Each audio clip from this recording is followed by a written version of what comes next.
makare kendo koro gisebedo koda ng'eyo ni tije MCA en mane e kind thuolo ma bende koro aseneno ka gisechako oro ote ni MCAs magi moko tiyo moko bende ok ti. To kata kamano osido chakre jumani chakruok mar jumani mano mar wuok tich odiochieng' ma kawuono baneno ka romo ma kamano dhi nyime. MCAs mawuok e kor gwenge 47 giromo buore Nairobi ka romo mar lalruok e wi yore mag jiwo chike koda tich. To MCAs e kind thuolo mosekalo gisebedo ka giywak kaluwore kod chal margi mar weche mag tich. Giwacho kanyo no sach gi tin, giywago omenda mano mar World Development Fund e kind mamoko. Wacha kan na giywak mago mag MCAs. Geno mara ni neno kram na jumani kaka na girakore gi Salim Mvurya ma bende no ore kanye gi jatend piny mar mondo mi ochope romo ne jatend piny. Gin gocho mana ne gidwaro mana jatend piny mar mondo mi owinj ywak gi. Wacha kan gi kanyo sido. Chiegno ne antie kanyo Sharon kendo ok ne yot ahinya to ne nikech nitiere weche mane wachore.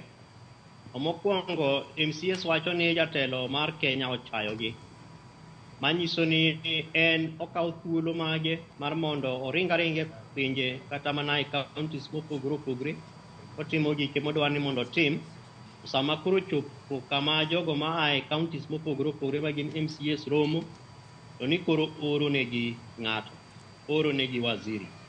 To bende king'iyo kata waziri ma ioro negi en waziri ma portfolio mare bende tudruok gi sirikache mag kor gwenge kata county government en tudruok matin nikech macha to en ja sports to koro kochopo kama idwa time weche mag governance kata mag devolution to ne ber ka ioro kata mana deputy president nikech sani ting'e ni waonge gi waziri mochung' ne weche mag devolution kata mag ugatuzi nikech tijego te ne kane President William Ruto okawo telo ing'e ni kane ne en deputy president chon to en mane otelo ne weche mag devolution through establishments mopogore opogore.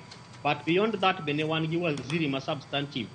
From 2016 wasebedo gi cabinet secretaries in charge of devolution. Koro sirikal mar Kenya kwanza ni to ok waseneno ka nitiere support malong'o mimiyo devolution kata devolved government mar mondo gibed gi specific ministry.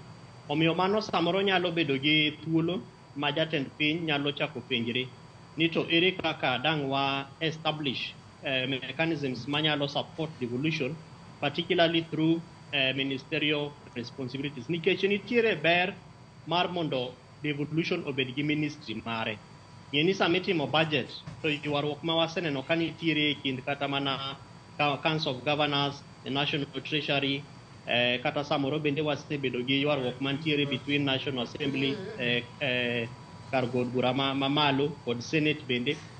Ka wan gi minister kata cabinet secretary ma responsible to koro mano miyo gi thuolo mar mondo gibed gi conversations. Kata obedo ni kamano to pod wantiere gi establishments mopogore opogore kata structures ma bende miyo twak machalo kamano kata mbaka machalo kamano inyalo go kendo onyalo romo.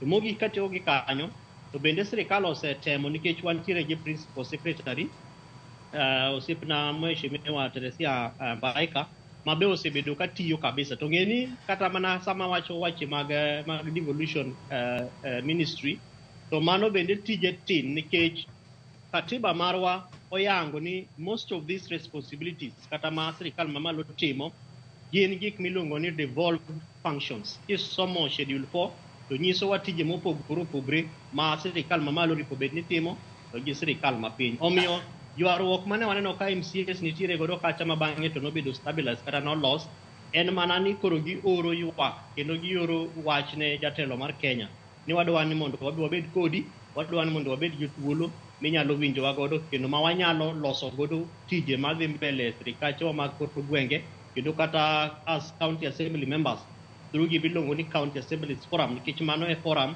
makelo gi all of them. Wan gi 2050 MCAs 2,450 koro 1,450 kuomgi gin jogo ma moyier to modong' to gin jogo mobedo nominated.